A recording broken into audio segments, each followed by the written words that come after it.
Hello everyone, আসসালামু আলাইকুম। This is ইমা। Welcome to traveller.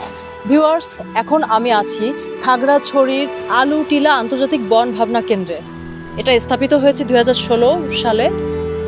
খাগড়াছড়ি সদর, খাগড়াছড়ি পার্বত্য জেলায় অবস্থিত। আমরা এখন উপরের দিকে যাব। দেখেন রাস্তা কি পরিমাণ উঁচু। এখন আমরা হেঁটে হেঁটে যাচ্ছি ভিতরের দিকে। মানে আমার মনে হচ্ছে আমি নিচ থেকে উপরে উঠতেছি, শুধু সিঁড়িটা নাই, সিঁড়ির ফিল্ডটা নাই। আলুটিলা যে ভাবনা কেন্দ্র আছে, বন ভাবনা কেন্দ্র, তার উপরের দিকে যাচ্ছি টুকটুক করে। ও মা, এটা কি? ও আচ্ছা, এটা সম্ভবত বুদ্ধিস্ট টেম্পল হবে, বুদ্ধ মন্দির। কারণ গৌতম বুদ্ধর একটা স্কাল্পচার দেখা যাচ্ছে এখানে। দুই পাশে আবার দুইটা স্কাল্পচার দেখা যাচ্ছে, নমস্কার করছে, মানে ওয়েলকাম করছে আর কি। শ্রদ্ধাবান দাতা বাবু চন্দ্রলাল চাকমা, স্ত্রী মিসেস ঝর্ণা চাকমা, ইয়েন বাবা ও মা। বন্ধুরা, আমি আসলে ইয়েন মানে জানি না। আমরা একেবারে উপরে উঠে আসলাম এবং এটা হচ্ছে গৌতম বুদ্ধের একটা মূর্তি, বড় একটা স্কাল্পচার দেখা যাচ্ছে, খুবই সুন্দর। কিন্তু নিচের এই সাইডটা আমার মনে হয় যে একটু সংস্কার করতে হবে। নিচের এই সাইডটা ফেটে গিয়েছে, কিন্তু মূর্তিটা খুবই সুন্দর। এখানে কি লেখা আছে আমরা একটু দেখি। এখানে এটার একটা দেয়া যে কে কে এস্টাবলিশ করেছে এটা, এখানে কার কার অবদান আছে, উদ্বোধন কবে হয়েছে, এখানে পুরো একটা চার্ট দেয়া আছে, হিস্ট্রি একটা দেওয়া আছে।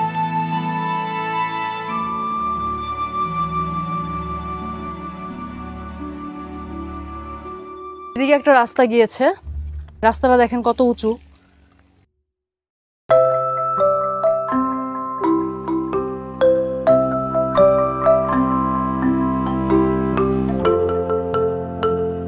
অবশেষে আমি চলে আসলাম একটা, কি বলে এটাকে, বুদ্ধ মন্দিরে।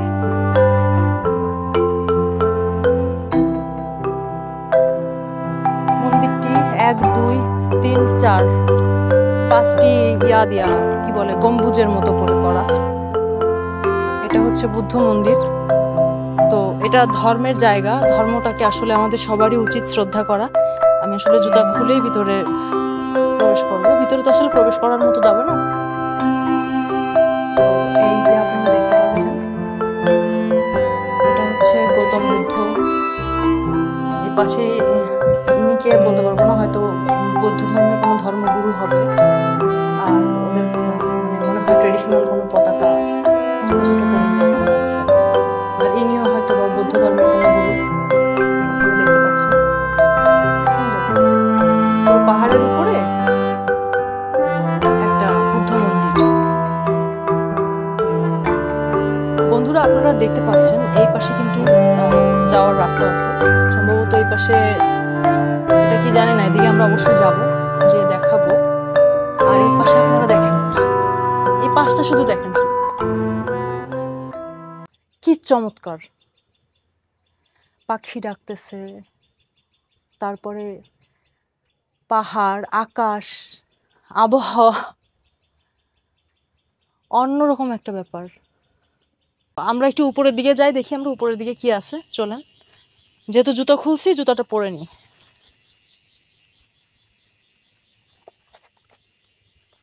তো আমরা এখন মন্দির থেকে সোজা যে রাস্তাটা গেছে ওইদিকে আমরা এখন যাচ্ছি। সম্ভবত এটাও আর একটা বুদ্ধ মন্দির। উপরের দিকে যাই, যে দেখি কি ওরে উঁচুরে, পাহাড়ের উপরে আর একটা মন্দির। ভিউয়ার্স, ওয়াও, এটা সিংহরাজ। আর এটা কি ড্রাগন না সাপ? ড্রাগন, সরি, ড্রাগন না, এটা সাপ। আর এটা হচ্ছে আপনার গৌতম বুদ্ধ।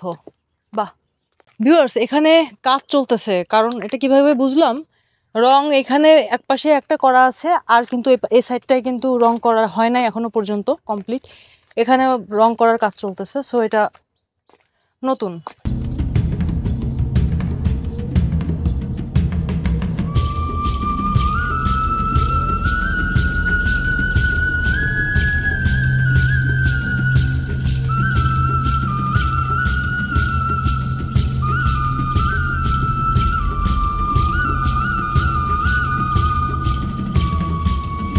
আমি এখন যেখানে আসছি, আমার মনে হচ্ছে এখানে নতুন মন্দির হচ্ছে এবং কনস্ট্রাকশনের কাজ চলতেছে।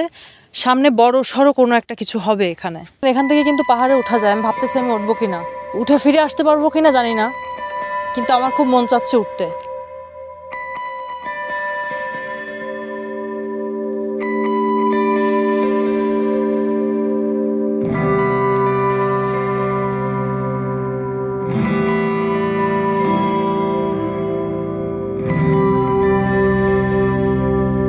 টেকনিক আছে, টেকনিকটা যদি শুধু ফলো করা যায় না, অল ইজ ওকে, কোনো ব্যাপার না।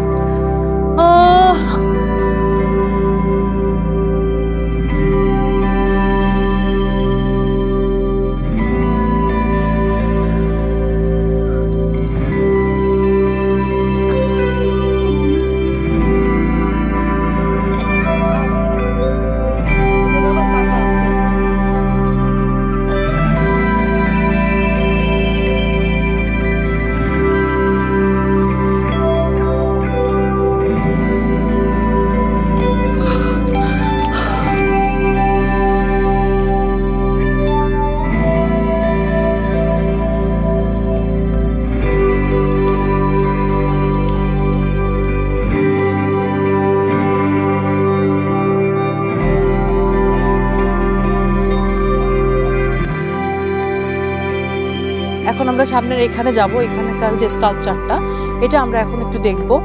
ওয়াও, আশেপাশে আপনারা দেখেন পাহাড় এবং মেঘ পুরোটাই মিশে গেছে, মানে কি বলবো আমি, এত সুন্দর লাগতেছে দেখতে।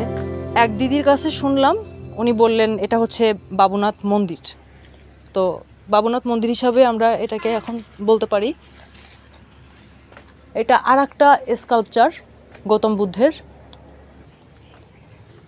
এরকম সুন্দর একটা জায়গা, সুন্দর দৃশ্য উপভোগ করতে কে না চায়। ভিউয়ার্স, আজকের ভিডিওটি এই পর্যন্ত। আজ আমায় বিদায় নিতে হচ্ছে। ভালো লাগলে অবশ্যই লাইক, কমেন্ট এবং শেয়ার করবেন। আর হ্যাঁ, আমার চ্যানেলটি সাবস্ক্রাইব করতে একদমই ভুলবেন না। আজকে আপনাদেরকে বুদ্ধ মন্দির সহ কিছু সিনারি দেখালাম।